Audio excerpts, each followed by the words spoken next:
Everybody doing? How's everybody doing, man? Hey, man, it is your boy West Coast. We live in the building, man. We here to bring you guys some daily dose of some cowboy content, man. Man, it's been a whole lot going on today, a lot of tweets and things like that. So we about to get straight into it. But yo, before I do, you guys already know I got to introduce, man. What's up with you, HTM? Man, I can't even call him my brother. Living righteous, man. Just hell. Then open the liquor store up. The liquor store is open for business, and we finna get drunk with this Cowboys content, man. Shoot, I heard that, man. I heard that. So, yo, man, let's go ahead and man, you guys already know whenever West Coast goes live, there's two things you guys must do. First thing you guys must do is you must hit that share button. So I need everybody right now to hit that share button. Hit that share button for your boy West Coast. Hit it, hit it, hit it, hit it, hit it. What's up, Joe Trantrina? What's up with you, Sin City Cowboy? I see you. All right, next thing I need you guys to do. There are these things called stars. There's these things called super chats. We're live on Facebook. We're live on YouTube. We're live on a bunch of places. I need you guys. Twitter. Twitter to all my twiggers. What's up with you? I need all my twiggers and my Facebookers and my YouTubers. I need all you guys to hit that star button or hit that support button, whatever the button is on whatever platform that you're watching on tonight. I need you to hit it aggressively. You feel me? Now, HCM, I know you got some people over there that is helping you pay the bills in over there at the liquor store. I want you to go ahead and give them some love, shout them people out, and then I'm gonna get some lugs over here. Some people that's helping West Coast keep some lights on over here. Already, man. Hey, so far I got my brother Stephen Harrison tapping in and showing love to the liquor store. I appreciate you. And Double R, part of the wrench gang, then tapped in and said, "What's up?" Rich Gang. Yeah. And hey, then my boy Joe Chinchina then tapped in too, man. So I appreciate y'all for coming to the liquor store. And remember, if you slap the shit out of an Eagles fan, you will get half off all items in the liquor store. So please use your discount while supplies last. So we got Eagles tears still on deck. They firm made and they getting stronger by the day. And they should be good till at least the next Super Bowl. Cause we know their ass ain't winning it. Yes, sir. And yo, man, let me go ahead and slide over here, man. Over here on hey man, I got Joe Tranchina. I got my boy John Hott over there. I got my boy OG Norris, MC Jim C Senior. That means there's a junior out there. Appreciate you. I know I murdered your name. Appreciate you, sir. He's like, I don't think anybody's named that. He's not. His name is Norris MC Jim C Senior. Appreciate you, sir. Steve Harrison, what's up with you, Steve? Double R, what's up with your boy? Steve Harrison, I see. Hey, man, if you have not already, make sure you hit that star button. Also, make sure you guys hit that support button by what is that? That share button. Share the content. Share the content. You feel me? So, yo, man, and who else we got over here? We got a couple more folks. Hey, this is a packed house up here. Appreciate everybody for tuning in, man. This is actually my first show of the day, man. My first show of the day. This was not my first content of the day, but this was my first show of the day. My first content and my only content that I dropped today was talking about one Mr. Micah Parsons and a tweet that he put out. I'm gonna try to see if I can get to. Hey, do you actually have the tweet? Hell yeah. All right, send me the tweet real quick. I'll put it up so they can actually. I'll read it. But hey, before he's sending me that tweet, I need everybody right now. One last time, hit that share button and then also hit that star button. You know what I'm saying? Hit that share button and then hit that star button. Appreciate everybody for tuning in. Let me see. Let me get this up on Facebook up here. And let me get YouTube going on too. All right, bam. We got over here on YouTube. Shout out my boy Sydney Green. What's up, Double R? Rich, what's up with you, Rich? Sydney Green and Jay Bryan Saint. What's up, sir? Appreciate you for tapping in. Sin City Cowboy Joshua Fisher. I see you too. Tap in. If you haven't, hit the share button, hit the star button. All right, so I just sent it to you. And also, everybody that's in the liquor store rocking with me, remember, we're still doing the 2 raffles. I got a raffle going for a jersey for the 9th and a raffle going for a jersey on the 31st. So we're doing a 2-for-1 right now. You send $5, it'll get you entry into both raffles. So if you want a Dallas Cowboy jersey of your choice, you want to get you a chance to win one, just send $5 to $Hit the more. Yeah, hey, for sure. Hey, you know how you go in the liquor store and you see them jerseys and stuff in there, and you'll be buying them jerseys and the little shirts. Same concept. Same principle. same concept. All right, so yo, let me go ahead and let me throw this up real quick. Let me throw this up real quick. Let me see y'all. Let y'all see this tweet because I thought this was very, very interesting that Micah Parsons said today. We're gonna go ahead and read this out, man. If you was a kid that sat in the back of the school, don't trip. I'm not gonna point you out. But all them smart ass kids that sat in the front, Need y'all to read along. All right, let's go. Cowboys Pro Bowl linebacker Micah Parsons is not participating in team offseason program. He is working out in Austin, adding bulk and weight to be a full-time defensive end next year. He said he will return to the Cowboys for OTA. And he read that one time for me. Let me read this back. Cowboys Pro Bowl linebacker Micah Parsons is not participating in the team's all-season program. He is working out in Austin, adding bulk and weight to be a full-time defensive end next season, he said. We'll return to Cowboys for OTAs, end quote. And we know that is a very reliable source because there's Clarence Hill, who is basically a Dallas Cowboys insider. So we know their validity to this. All right, so now listen, we're gonna break this down in a couple parts. Because the first part I want y'all to see really is, because I know a lot of people was tripping out about Micah Parsons saying that he was going to be adding weight, right? So because the internet is undefeated, Micah Parsons, after tweeting that, had to tweet this. And that's why I say, listen to me, before you tweet, read that shit. You know what I'm saying? Like, before you hit that send button, read it.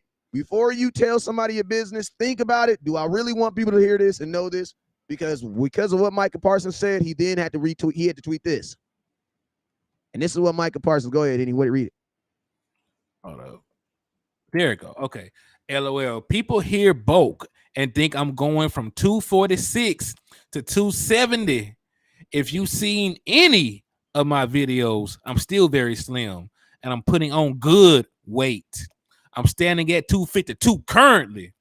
I will not surpass 255 at any time in my career.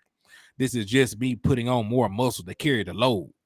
Hey, shout out to Neil for the $10 donation. They got you 2 entries into both raffles. So salute to you. So that's really like quadrupling your chances of winning a jersey. Boy, that's 4. 2 for one and 2 for the other. So salute to you, Neil.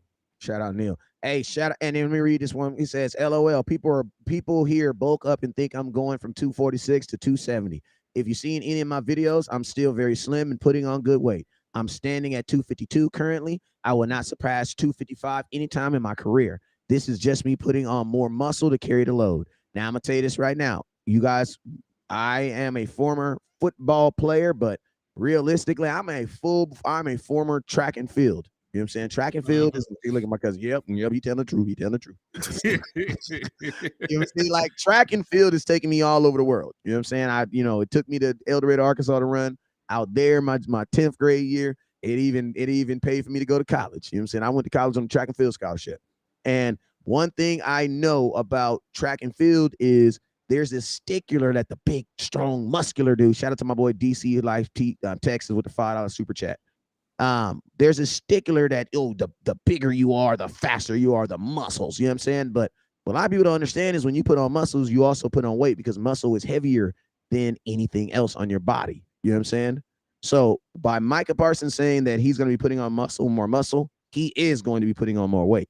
Now, I think a lot of people want to know about the explosion. You know what I'm saying? How will this affect his explosion? Because, rushing a passer, that's definitely something that you need explosion. You need a burst off the line of scrimmage. And that's something that Micah Parsons has. Now, I love that he doubled down and said, hey, I'll never be over 255. Me personally, I would never say anything like that because I don't never know what the hell can happen in life. Right. Like you that is might a bold statement, bro.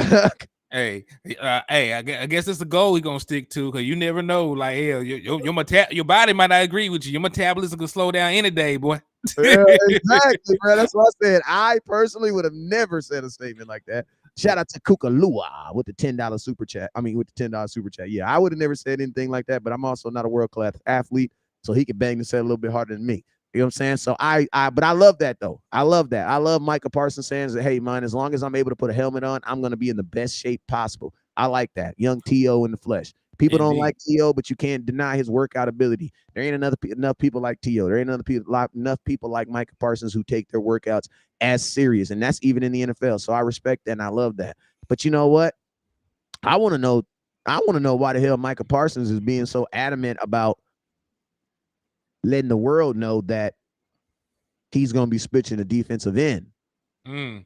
Because That's I'm going to tell money. you this right here. Micah Parsons said this right here. He said he is working out in Austin, adding bulk and weight to be a full-time defensive end next season. That full-time defensive end means he's not going to be playing linebacker. Now, I know I've been one of the guys who've stressed then since we drafted this young man that Micah Parsons was not going to be used as a linebacker. You know what I'm saying? The reason being is because, bro, you're not drafting a guy at 12th overall to be a linebacker. You are drafting him to be an impactful player. Now, I am not saying that a linebacker cannot be impactful, but I'm going to tell you this right now. Any linebacker that's talking about he about to get 12 and 15 and 20 sacks in a season, that is not a linebacker. That's just like a fullback telling me that he about to get the ball 7-8 times. If I hear a fullback saying he want the ball 7-8 times, or at least want to try to get the ball, even if I hear my fullback even saying he want the ball one time a game, bro, I don't believe you're a fullback. I don't believe it, bro.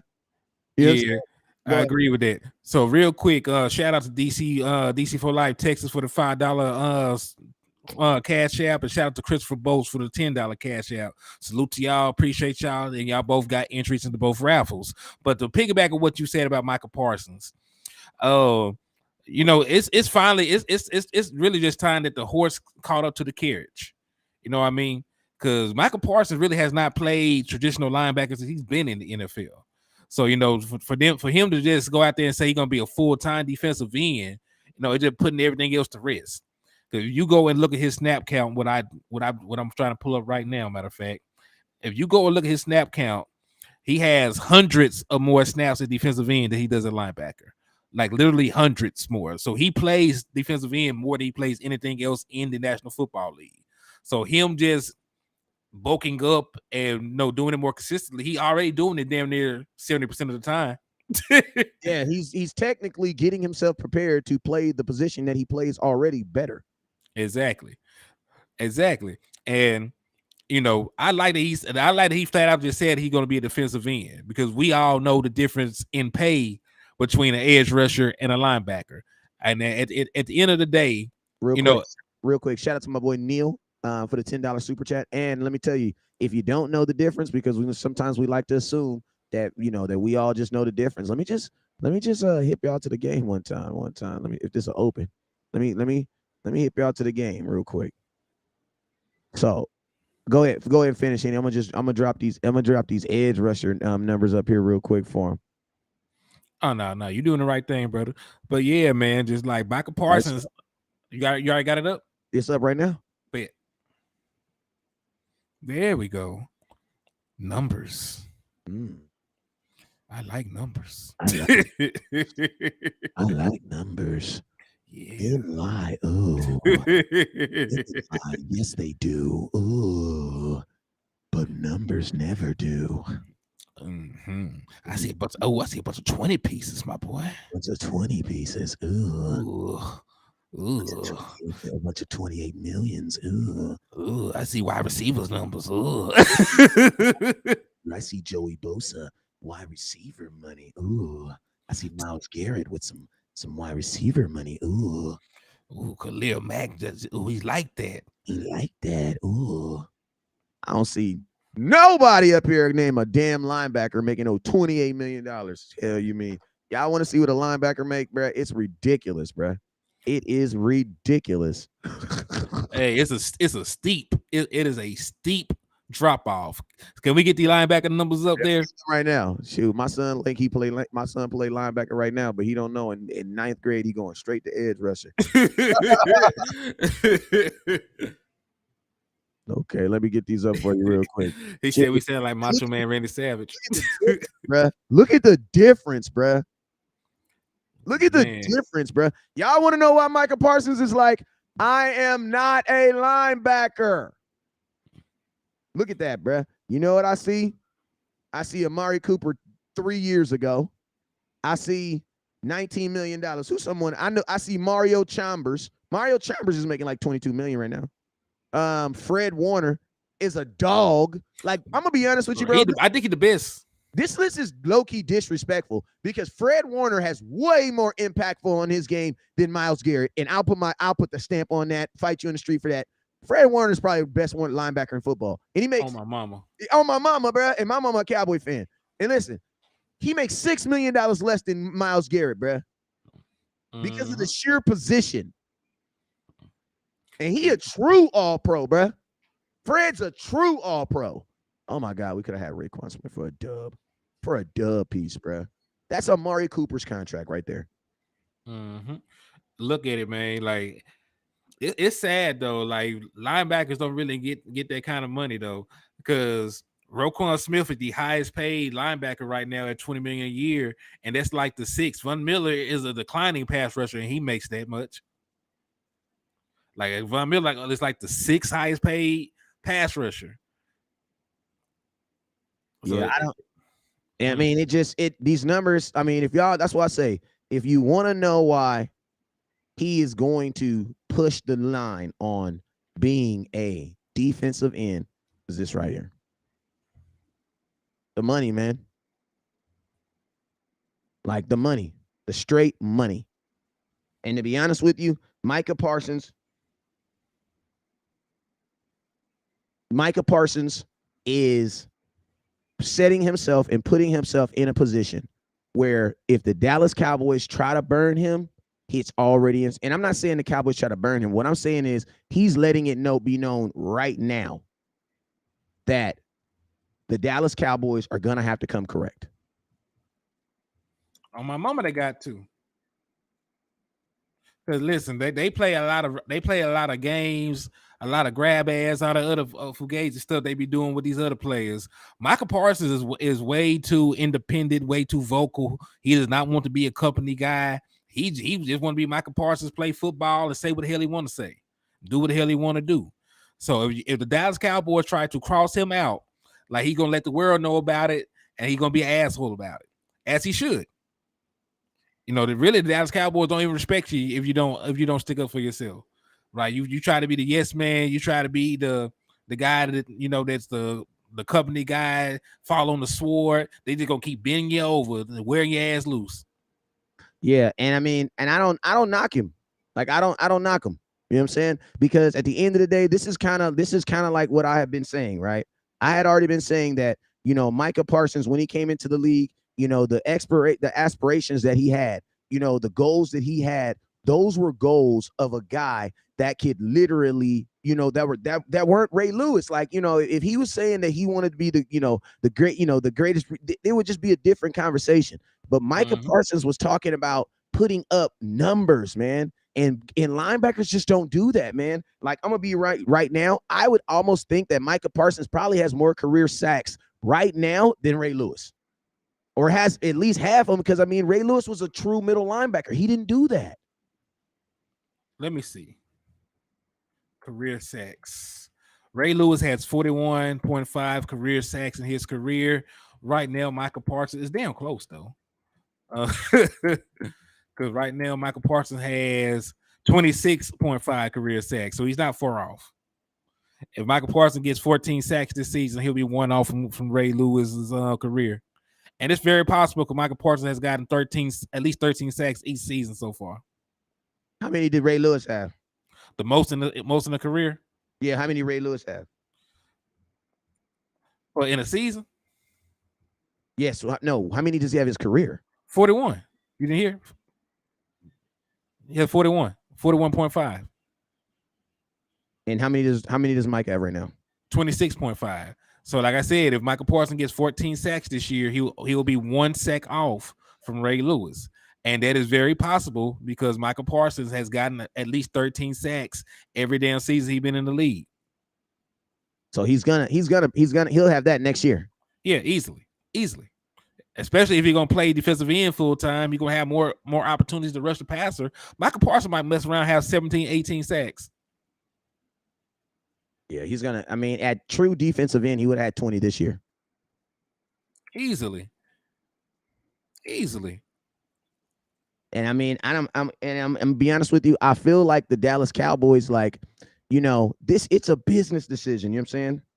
Like, it's always going to be a business decision. But I think the Dallas Cowboys, like, this is the thing, Micah, you need to let the boy run it up.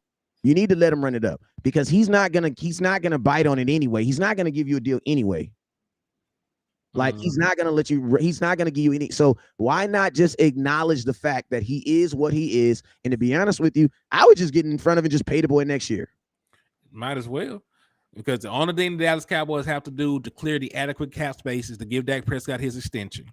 If you extend Dak Prescott, you save anywhere between $26 million and $40 million. So it just depends on how they want to structure the contract. But you get a big cap relief from giving Dak Prescott an extension. So theoretically, if you extend Dak, you then have the money to pay Trayvon Diggs, CeeDee Lamb, and Micah Parsons if you want to do so. Mm-hmm. So I mean, and that's what the Cowboys. And to be honest, he says we pay Micah Parsons. I believe we pay Micah Parsons too, but I don't think the Cowboys are going to want to pay him as a defensive end. Hey, hold up real quick. We got a special guest sliding up in here, man.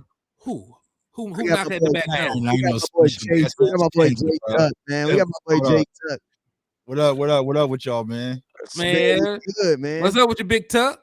Chilling, man. Happy this draft season is finally come to an end, bro. Like, your boy been grinding. So, I'm chilling, relaxing a little bit. So, man, hey, they had me out there stressed, my boy. Yeah, talk to me. Y'all didn't like it? What's going on? Now, listen, I enjoyed the experience of going to the draft. I saw my brother on West Coast. I saw my boy Landlord. We big boy kicked it. We went out to the draft, put on for the team. Right. And then, I know that you are very pro tight end. No, man, no. Wait, no. I'm throwing you out there. I'm throwing you under the bus. So, so then Dallas Cowboys went out there in the second round and got that boy. And my heart broke because there was all these other guys that I was so high on. Osiris Torrance, Drew Sanders from Arkansas, where I'm from. Yeah. It just really hurt my heart that they went that direction. So how did you feel? Since you came in here, you were the one person I was seeing that was pro tight end. So man, y'all can't put this one on me, man. Like, so here's the crazy part, right? Because Wes been following me for a while, man. Y'all know the whole Pitts thing, right? And I like the tight end position. I think there is more value than what a lot of people really put on these days. Like they can definitely have some value if you get the right one. So really started in 2021 with the whole Pitts idea. Last year, my guy Trey McBride was one of my favorite prospects, but I had a day 2 grade on him. So I was like, yeah, draft him at 56 for the article. So like this year, looking at the tight end class, even though they had Dalton Kincaid and Michael Mayer and Sam Laporta, like I wasn't really pressing on the whole tight end thing. And then the talk got so damn loud. I'm like, well, hold on. Y'all gonna have a party without me. So, I was kind of late to the whole idea. And like, even looking at it, I was like, listen, y'all, even though I'm not beating on the desk to draft a tight end, especially at 26, I could see it if you wanted to go with more of a quote unquote wide receiver type in like a Dalton Kincaid or maybe a Michael Mayer, because Michael Mayer is just 21 years old, so he can definitely be a guy in the future. So, that's where I was, but I wasn't begging on the desk. So when it came to that second round pick at 58, if I'm not sure if you saw my video, I feel like I got punched in the gut too. I was just like, tight in you. Yeah, man. Even I felt punched in the gut, man. And it kind of took the win because I felt like, and it came like we saw the video this past week where they was talking with Will McClay and Mike McCarthy about going with the offensive tackle and Matthew Barajan versus, Mozzie. They're going back and forth having this whole conversation. They went with Mozzie, which I was okay with that pick. I slept good on Thursday night. But then you had the opportunity to circle back around and still get your offensive lineman, and they passed over it.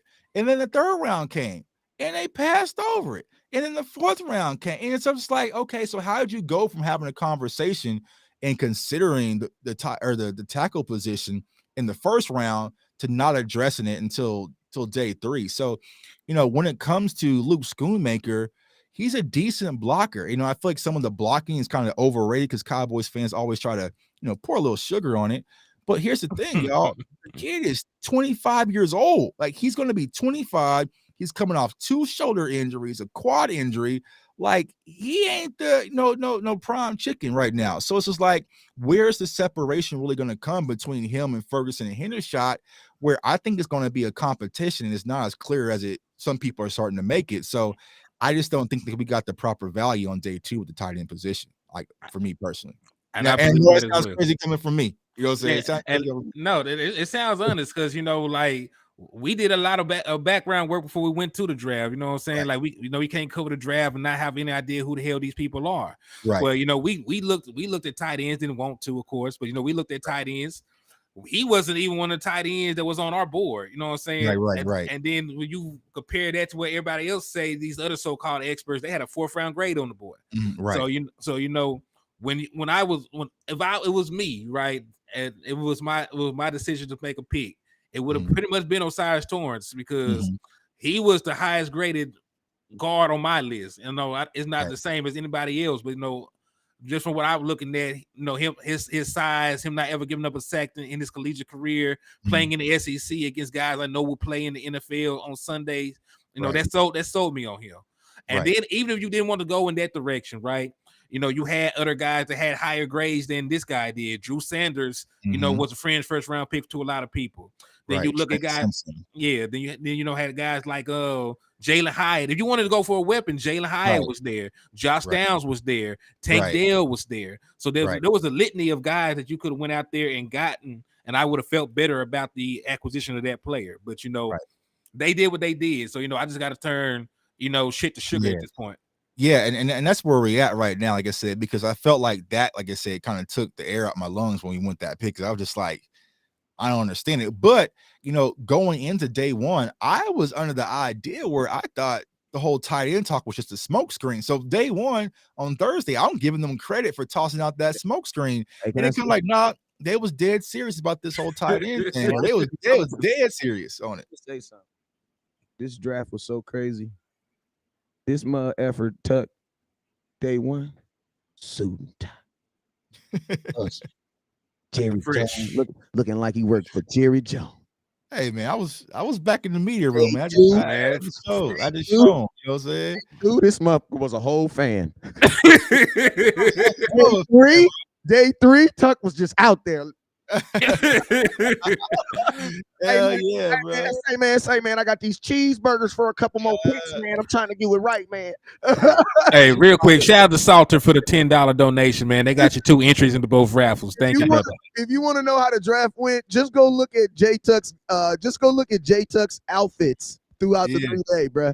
My boy went from business attire to Cowboy fan to just I didn't even know it was a draft. Like, what's up? Right, yeah, I was chilling, man. Just like, to have the draft in my own backyard, man. I wanted to just be a fan. You know what I'm saying? Like, I did a lot of coverage on day one to the radio station. Got to meet a lot of people, interview a lot of prospects. But it's like, man, sometimes I just want to be outside and meet the people. So I met a lot of Cowboys fans out there. We had, me and Margarita up, just enjoying the experience. So it was a good time, man. Like I said, overall, this draft was very meat and potatoes. It wasn't sexy.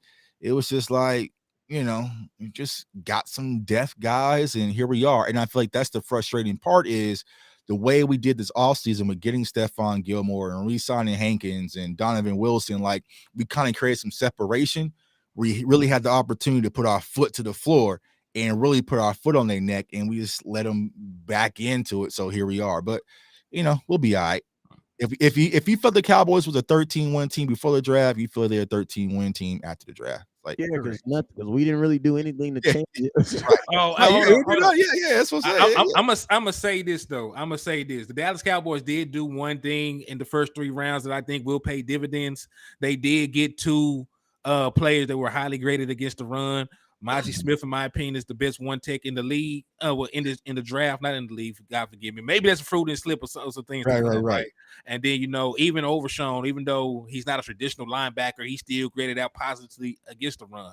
I know his college may not translate, but at least he had that under his belt. And when you go back and you look, at the Super Bowl champions over the last decade or so, there are only 2 instances of a team winning the Super Bowl and having a run defense outside of there's only one instance. There's only one instance of a team winning the Super Bowl and having a run defense outside of the top 11, and that was the Chiefs in 2019. Everybody else has had a top scoring. And then they had a superstar team. Like, if I'm not mistaken, that year Sammy Watkins was their 3rd receiver. Right, so like they could outgun people, but everybody else the Chiefs this year, people don't really think about it. They had a top 10 run defense. We know what the Bucks had when they won their Super Bowl. We know that people don't know this. Rams had a top 10 run defense, right? So like everybody else, you go got the T's, cross the I's. Everybody else had elite run defense outside of the Chiefs, in 2019. So if you want, and we add a guy that can improve our run defense. So I really think that Dallas Cowboys did something there. Right. Yeah. And it was a need. It was a need, right? Because a lot of people say, okay, we reached for Mozzie. I don't feel Mozzie was a reach, because the reason why, it was a need, it was there, and the defensive tackle depth, it was shorter than any other position. So I feel like if you didn't get Mozzie, that's why I was concerned, right? Because I'm like, bro, the depth was the delta behind him. The delta, you got to think, you're going from like 28 picks, bro. That's a long time. Right. For defensive run stopper, like we wasn't getting there. And so that's why I was kind of concerned, because I was thinking like, bro, what could they do? I'm like, there was still Miles Murphy available, and there was Brian Breesy out of Clemson. I'm just like, that would hurt me. You know what I'm saying? That would have made me take off the suit and tie. Like I'm up out of here. You know what I'm saying? So to get Mozzie, I feel like he was my third defensive tackle on the board. He was mine too. Yeah, so you had Carter, of course, and Cowboys fans don't want to hear me say that, but I had Carter, then you had Kancey, and then you had Mozzie. And I feel like if you didn't get those three, God bless you. You know what I'm saying? Right. I mean, I like the boy from Florida, but like he isn't as polished. Devon Dexter, he went to Chicago. I love Devon, but he's more of a second round guy. He went second round. Yeah, he went second round. And I'm gonna tell you that one thing I like about this pick is this: when you listen to me, you had a hole at defensive tackle. You drafted a guy, and can you answer this question? Does this guy make your room better? Does it keep you where you are, or does it diminish? In my opinion, Mozzie Smith makes you better. So it doesn't matter. The pick is good. Right. It makes you better. Right. And listen, you can't say it's a reach. The man had a late first round grade to an early second round grade. And that's where he went. Okay. Now think about this. You're gonna use that same. This is where we then have the problem, because you use that same math when you're going against. Use that same math when you're going against your second round pick. Shoemaker. Does he make the room better? Does he diminish it, or does he improve it? Well, technically, there's 3 tight ends, so by default, he would make it better, because he's supposed to be better than McEwen. Why? I don't know yet. Right. But see, the issue is, though, I don't necessarily think he makes this room better, because I believe that Ferguson is probably going to be better than him right now. Right. He's supposed to be. And he's supposed to be, but this is the key. You can't draft a tight end because he is a good blocker, because this is the thing. You can't, like, one-trick ponies. The only thing that sucks about one-trick ponies is when you're on the field, everybody kind of knows what that trick is, right? So if you're going to be using him as a primary run blocker, then what do you think teams are going to think you're doing? Right. It's like with the Patriots when they had Sony Michel and that other dude. They had Sony Michel and another dude running. They had dual running backs. Well, basically, it was so obvious that every time Sony Michel was on the field, they were running. Every time the other running back was on the field, they were passing. You know what I'm saying? And it's like, that's what you put. If Shoemaker can't be a complete tight end, he's not going to be on. Listen, Dallas Cowboys, do you know how many good tight ends who can block really, really good who are not in the NFL right now? Right. Several. And here's what I've been trying to explain to Cowboys fans. Okay, if you wanted your blocking tight end, kind of a project guy, then you could have went Mozzie in the first. You could have went Osiris Torrance, got your left guard there in the second. And you could have turned around and got Darnell Washington, who's a big physical freak, who's 270, 278 that can block. And that would be more of a complimentary alongside Jake Ferguson and Hendershot. But I feel like as of right now, to really explain the pick and to make it make sense, he has to come out and beat Ferguson clearly out the gate. You know what I'm saying? Like, that's just a rotational guy. I just don't see it, right? But then here we are again, right, in the second round, where it's like we never really got second round value, even with Kelvin Joseph and Sam Williams, kind of rotational guy. And then you have Luke, but I'm like, I would rather have rotation at another position versus tight end when we already got 4 on the roster already. So right. And I'm gonna tell you this right here: if the Dallas Cowboys are looking at Shoemaker and they're thinking that they're better than Ferguson, then man, I'm gonna just tell you this right here: the Dallas Cowboys don't know how to judge tight end, because you got to remember they use the same eyes to say that Ferguson was better than Dalton Schultz. So then, if you're saying that Shoemaker is better than Ferguson, then that basically you're saying that Shoemaker is a better tight end than Dalton Schultz right now. And that sounds crazy. Crazy as hell. And if you were this concerned, about the tight end position, you could just re-sign Schultz for the low. Facts.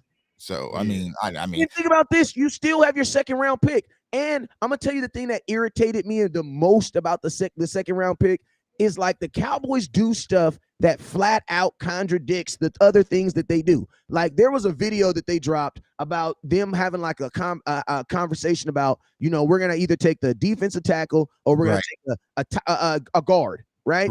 We're gonna take a defensive tackle or guard, defensive tackle or guard. Then they're arguing back and forth. Jerry pulls out, he's about to pull out the knife and just slap Will McClay's head off. Before he does it, Will McClay says, if you draft him now, he can probably start now. Right. Jerry pulls the knife back and puts it in his pants. Right. Think about this. They go out there and they draft Mozzie. Why the hell you didn't draft a guard in the second round? And dude, there was one there. That doesn't make sense. There was two there because you could have went with DeJuan Jones. I mean, I think the conversation we're seeing today with DeJuan Jones that he told some scouts that ideally play in the NBA. That, bro. Rico Gathers didn't even play football. Right. DeJuan Jones is 312. He ain't playing in the NBA. So why? You know what I'm saying? Like, bro, what do you mean? Yeah, he's 6'8". Yeah, he's 6'8". He's 6'8", 312. Someone should have told him, I appreciate that, but them NBA dreams ain't happening, fam. Like, you know what I'm saying? Yeah, I seen you got 2 knee braces. Don't even try to do that, my boy. Every offensive lineman dreams of being a wide receiver. Right. You're an offensive lineman. That's what it is. Bro. And then Brian Pierce has mentioned, okay, so here's the fan favorite everyone was talking about. Okay, boom, you didn't go tight end. I mean, you went tight end, didn't go offensive line. Okay, it's Mafi time. Go Antonio Mafi out of USC. This is who everyone's been clamoring for. The fans been talking about it. Scouts been talking about it in-house. You passed on it too. So I was sitting there watching the draft like I wanted Mafi out of my face because like, bro, y'all gonna pass on him anyway. Let's just get him off the board. And they did. You know what I'm saying? So it's just like, I don't know, man. Like, there's no way, and I know this is you had to dress it up, saying, Shoemaker, he was the highest rated player on the board at the time. No, he was not. That's what I'm lying to you like this. Here's the thing: they can lie to the casual fan. They cannot lie to us. We've done way too much homework on this. There is zero chance that you can have Luke Schoonmaker as the highest rated player on your board at that time. There's no way. And that's listen to me. Listen to me, Cuzzo, HTM. We were talking today, and I said today, if I was in a interview with Jerry Jones at one of these draft interviews, that's the question that I want to know. I want to and I know he's gonna lie to me. I know Jerry's gonna lie to me. Right. But I'm gonna ask him, when you picked at 58. Regardless of the position, was Luke Shoemaker the highest position? Was he the highest rated person on your board? When he says yes, I'm going to freaking know they're crazy. Right. No way in hell you had him over freaking that boy from Houston. Because my question, listen to me. Listen, Tuck. My biggest issue with Kyle Pitts was this. Not that I didn't believe in him. It was not that I didn't believe in him. Right. It was this. This was my one argument, and I always won with this argument. Bro, if the conversation is you want a weapon, you gotta get a receiver, bro. Like, listen to me.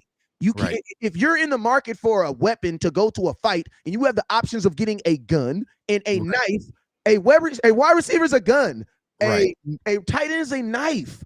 That was my biggest thing, and that's why I always said, Atlanta, you don't have Julio, you don't have Gage. I get it, you want, but bro, you need to go get Chase. If you want a weapon, get a weapon. And that's where we did agree on. We did agree on that, right? Right. If you want a weapon, get a freaking weapon.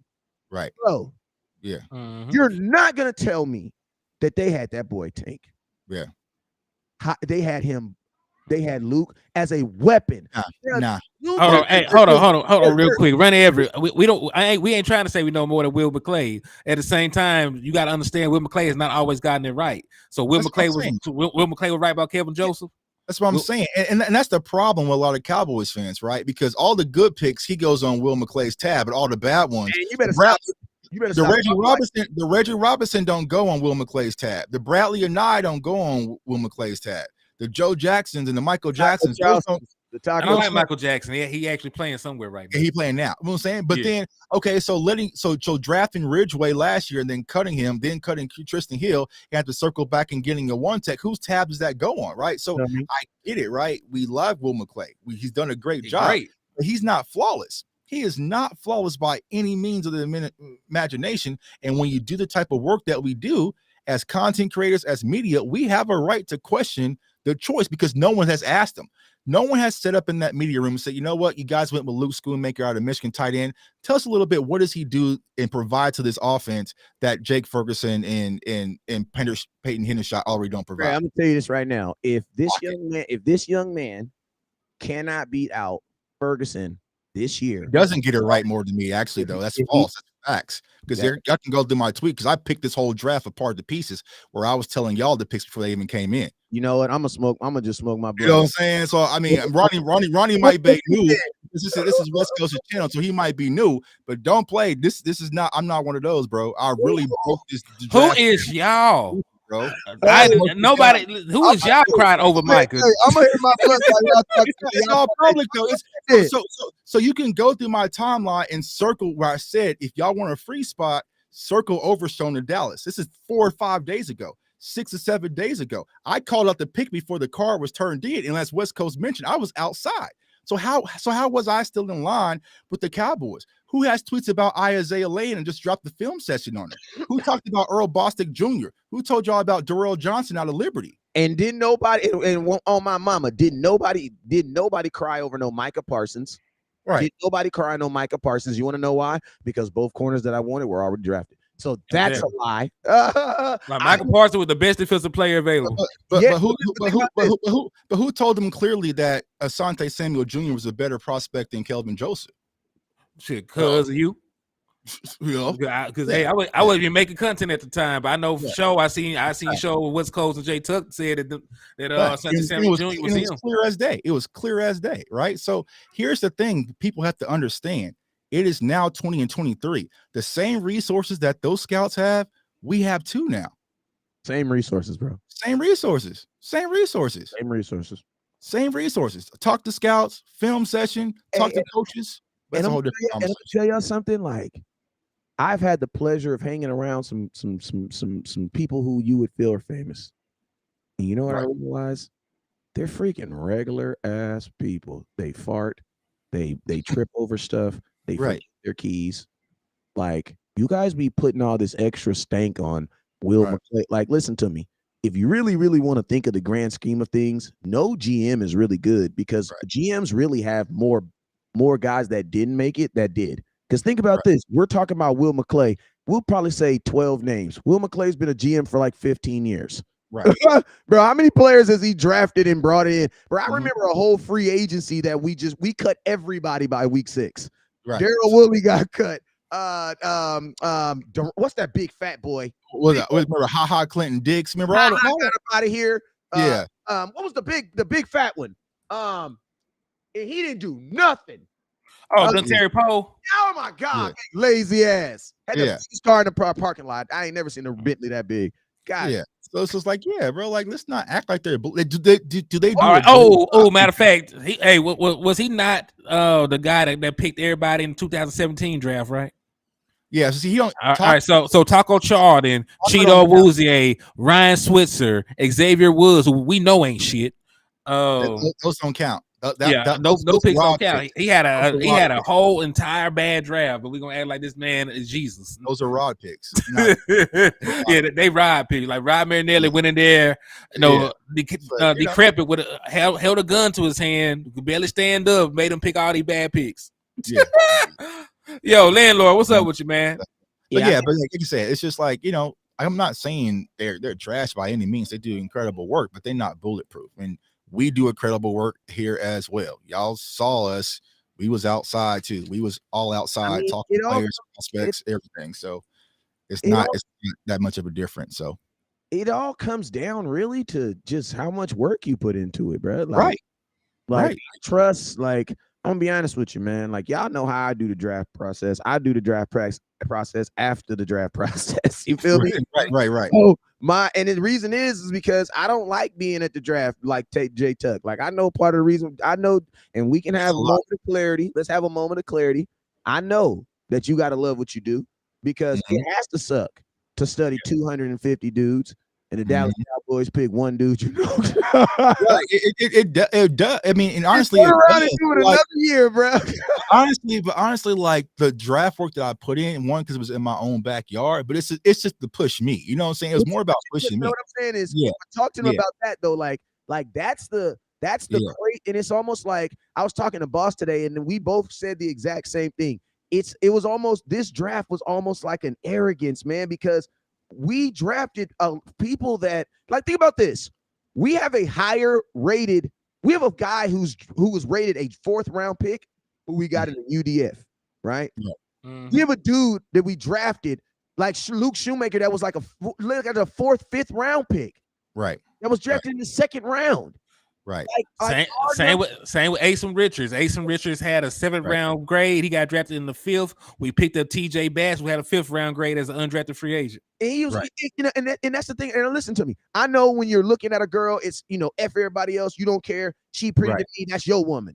But listen, everybody is saying, bro, she got big feet and big teeth. All I'm saying is, take a step back. She can still be cute. She still be pretty.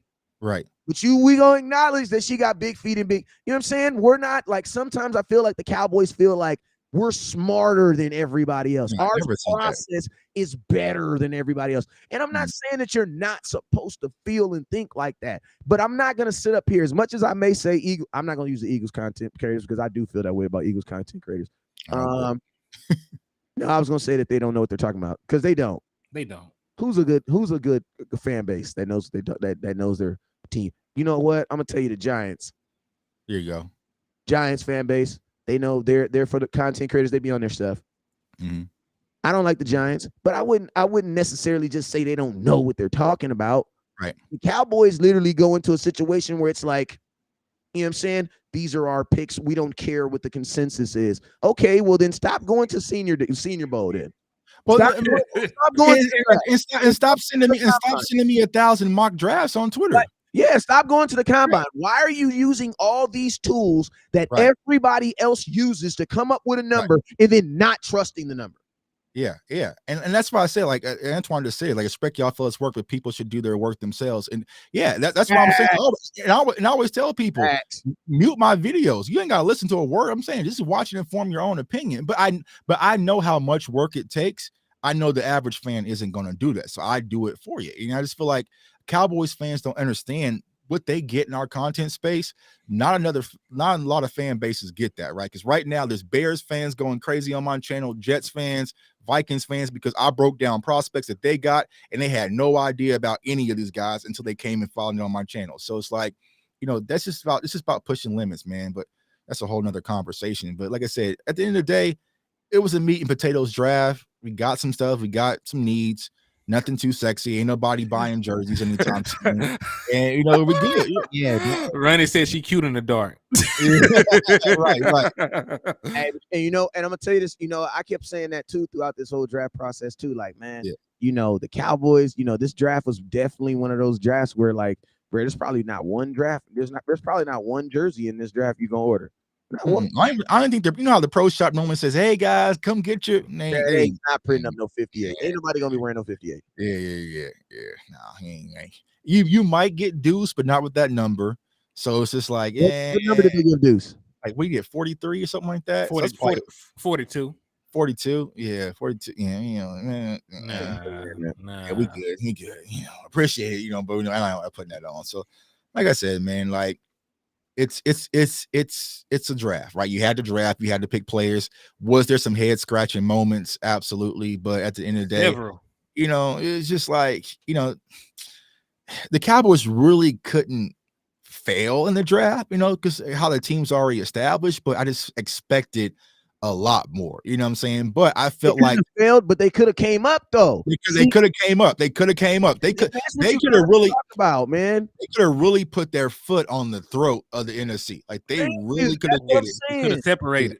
Yeah, but then you had the team in our division start shaking the walls, and I felt like the board started falling crazy, Yeah. and they just I want to get a tight end. I don't know. You know what I'm saying? We all play fantasy football. Y'all play fantasy football. Y'all know when y'all have y'all pretty little boards set up. I'm gonna get Travis Kelce in this next round. And you have your queue, and he gets swiped out. You start panicking. You don't know what to do, so you mess around and grab 3 running back. Like I felt like the Cowboys just didn't really have a plan. And when they tried to formulate and explain their thought process, none of it really added up and makes sense. You know what I'm saying? So, And them Yes, early yes. round tight ends in Dallas don't work. Never. Matter of fact, the Dallas Cowboys have not gotten an early round tight end since 1997. Well, we got The first round tight end since 1997. We got a early round tight end now. And Martellus Bennett didn't even do anything until he went to a different team. Gavin Escobar, rest in peace. God bless his soul, man. Hey, before we get out of here, let's talk about the name of this show. The name of the show was Micah Parsons no longer wants to be a linebacker. Tuck, I want to know, what are your thoughts on that? I mean, I feel like nothing's really going to change, to be honest with you. I feel like it's still going to be like an 80-20 split if I'm playing off the edge. I personally just don't like it. I feel like Micah Parsons is a lot more valuable just being that chess piece, moving across the board, playing linebacker, playing in coverage, coming off the edge, because he's too easy to locate. And then you can scheme for him. You can double team, you can chip block, you can wear him down, you can run at him throughout the course of a game. So, me personally, I would like to have Micah play a little bit more linebacker. And I felt like that's why I was excited about the Mozzie pick. Like Mozzie, you have A gap, B gap stunts with Mozzie and Micah. It definitely opens up the opportunity for the guys off the edge, like Sam Williams and also D Law. So, it just is what it is, man. I feel like he does need to put on a little bit more size if he's going to be there primarily, which it sounds like he is. That's where he's going to get his money. That's where he's going to get the bag. So I feel like that's kind of his plan. But I just feel like from the Cowboys standpoint, to help us win, I like Micah being the chess piece versus Micah off the edge. My only, I don't even got no pushback. My only thing is, maybe he meant edge rusher, because if he's gonna say edge rusher, he can still do all that. You know what I'm saying? Right. But me too. I don't want to see Micah Parsons, basically like DeMarcus Lawrence, and I don't want to see I'd never want to see Micah Parsons built like DeMarcus Lawrence either. Right. And look, he made it clear. He went back and verified, like, nah, man, I'm gonna shoot about 255 at the most. Right. Yeah. So like he made it clear, but like at the same time though, man, like I don't even know why you had to announce it, because like I wouldn't know the difference if you were a full-time defensive end or not. You've been a full-time defensive end basically since you've been here. Right. Like 80-20. Yeah. I think that was a conversation more for the Dallas Cowboys, because I think it's weird that Micah Parsons is just voluntarily saying that he's voluntarily not going to be, with the Dallas Cowboys. Because I mean, I'm gonna tell you this right here. If this was like, if you would have heard your rookie, not even just say your rookie, let's not say your rookie. Let's say Micah Parsons been in 3 years. Kelvin Joseph says he's not coming to voluntary camp because he's going to be in Austin getting better for the season. I'll see you guys in OTAs. If you guys heard that right now, you would have a problem with that. Exactly. If CeeDee Lamb said that he's not going to be there for OTAs, you guys would have a problem with that. If the voluntary, you know what I'm saying? You might not have a problem, but right. Cowboys, fan base. I don't think there's anybody on this team outside of Micah Parsons that could literally say that. And because I'm gonna tell you, there's a lot in having your rookies around your veteran guys. So for Micah Parsons to just say because I mean, this is the thing, whatever Micah Parsons is doing in Austin, he can do it in Dallas. You want to know why? Because he's a freaking millionaire. The guy that he's there, you just pay him to stay in a hotel and he just be there at the Dallas Cowboys like Tom Brady did it. There is a reason that Micah Parsons was very specific about not being at OTAs and being clear that he's going to be a defensive end. I'm going to be honest with you. I feel like this is something that he said and was definitely not something he ran by the Dallas Cowboys first. Oh yeah, absolutely. And that's going to be the fun part when it comes to contract time, because Micah's a loose cannon. So you can't mute Micah. So he's not on the leash. He's going to be, because the tweet that led to that, he was talking about Joey Porter, and he's talking about it's not as bad because, he gets the money earlier being a second round pick versus a first round pick or whatnot. So when it's time to talk, man, and Micah got what David Mujeta out of his super agent as his agent, bro, they gonna get that money regardless. So brace yourself, Cowboys fans, because I know how y'all do. You're gonna turn on him, and he's being greedy and selfish, and so He's not a team player. That's why I told fans last year, man. I said, listen to me. I need you guys to record a 30-second video on how you truly feel about Micah Parsons. And then I want you to watch that video in 2 years. Right. Right. Yeah, record yourself now. Right. Facts. You know what I'm saying? Like that's like you need to record yourself right now. And then in this time next year, because Micah's gonna be eligible to get paid next year. And I'm gonna be honest with you guys, it makes sense to pay him. Right. It makes sense to pay him next year. But you got that pipeline, you got CD, you got Diggs. Got to handle Dak. You can't even say you got Diggs next year. You got Diggs this year. Right. Yeah. And listen, mathematically, right?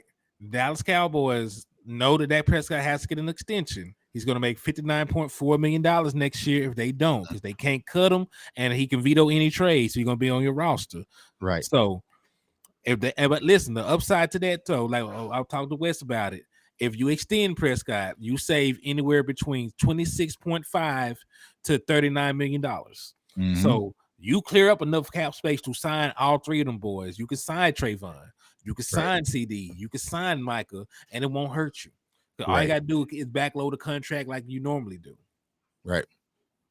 Facts. Yeah. But you know what? The cool thing about the game is it is May 3rd, 2023, and we have not heard anything about Mr. Diggs. I'm very interested to know if Mr. Diggs is going to be at these voluntary camps. Very, very interested, because they're voluntary, but when Zeke was trying to get paid, this was the first sign of, oh shit, here he goes. Right. You know what I'm saying? And I'm going to tell you, the sorry thing the Cowboys didn't do is they didn't pay attention. I think the Dallas Cowboys was trying to call Zeke's bluff. He wants to be around his guys too much. Right. He's going to miss football too much. Nah, bro, his guys was telling him, bro, don't come back until you get paid. You mean that's what the real homie gonna say, bro? Hell nah, man, they need to pay you. Hey, you see Neil right here. He says West Coast, the way Micah looked at you was in camp when you mentioned the history of sacks in the first 2 seasons. You already knew and opened his eyes. He should be a pass rusher majority of the time. He gonna do that to get paid. Yeah. Oh yeah. I know. I'm gonna have to re-drop that video. I had a opportunity to talk to Micah at training camp, and I was just kind of telling him, because he said his goal was to get 20 sacks this year, and he had 11 or 13 the year before, and I was like, 33 sacks in 2 years, like, ain't nobody really did that. You know what I'm saying? Like that's some crazy stuff. Like that's some crazy numbers. You know what I'm saying? And we were talking about them, but listen to me. I can almost guarantee you Micah Parsons coming in the NFL did not want to be labeled as a middle linebacker. And if he was not on the Dallas Cowboys, he would not, any other team, he would be an edge rusher. Like he's Joey Bosa, man. Like on any other team, he's their Joey Bosa. He's I ain't gonna say Miles Garrett because he ain't really doing it like that no more. But Von Miller, you know what I'm saying? That's what he is. He's an edge rusher, man. He has a specific skill set, and that is getting after the damn. I don't think that's it though. I think he's more than that. He can be more than that. Hold on. Hey, West Coast, that's how I know that the Browns suck. Because you said Miles Garrett ain't really doing like that. That man had back-to-back 16 sack seasons. Jesus. How you know they suck? We ain't heard about Miles Garrett. He's still out there going crazy. Right. My bad. Miles Garrett. Go ahead. Facts. But I mean, I believe he's more too. But I just feel for the type of money that you're going to be paying him, you are paying for impactful plays. And I'm gonna tell you, like with better defensive tackle play, LVE should play better at the middle linebacker. So let him do all that. Let Mike listen to. I love what you said about Micah moving. I'm against everything in the world as long as Micah keeps moving. When Micah stops moving, then I'm not for it no more. You know what I'm saying? And I'm gonna tell you this right here: the Cowboys played him so much, he even had snaps at cornerback last year. Like that's what I'm saying. Like they put Micah everywhere, bro. Yeah. Where's Waldo? Facts. But hey, man, we've been on here for an hour, man. I appreciate you, Tuck, for coming on, man. I got some things we got to do, man. Hey, Henny, let them know where they can find you at, and then Tuck, let them know where. Hey, is that a new hat on your head, man? What's that hat, man? Let me know what that hat is. Yeah. This is official CFO sports hat, man. So I gotta put them on the stores yet. Exclusives right now. Shoot, you ain't put it on West Coast head. Yeah, you mean? Indeed. Hey, that mug nice, my boy. Gotcha. All right, well, Henny, let them know where they can find you at, man.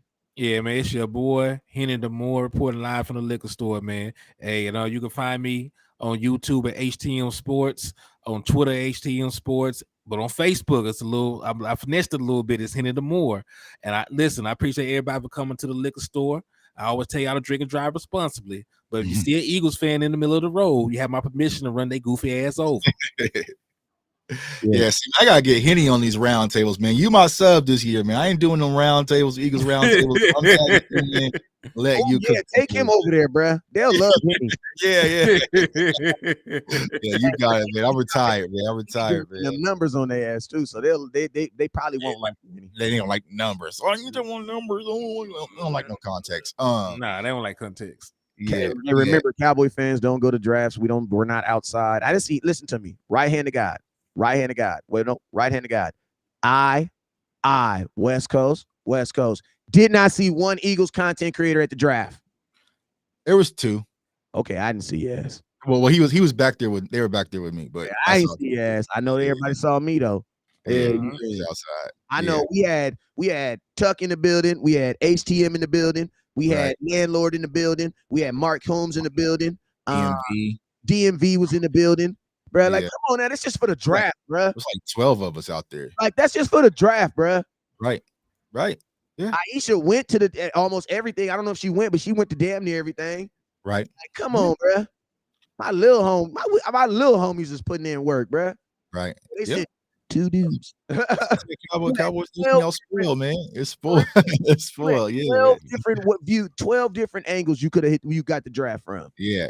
From y'all being up front into the stage, from me being interviewing players directly, like, from Mark Holmes being on ESPN, like, it's all sorts of stuff was going on, man. So, that's the beauty of it. But yeah, y'all can find me on all social media platforms at JTuck151.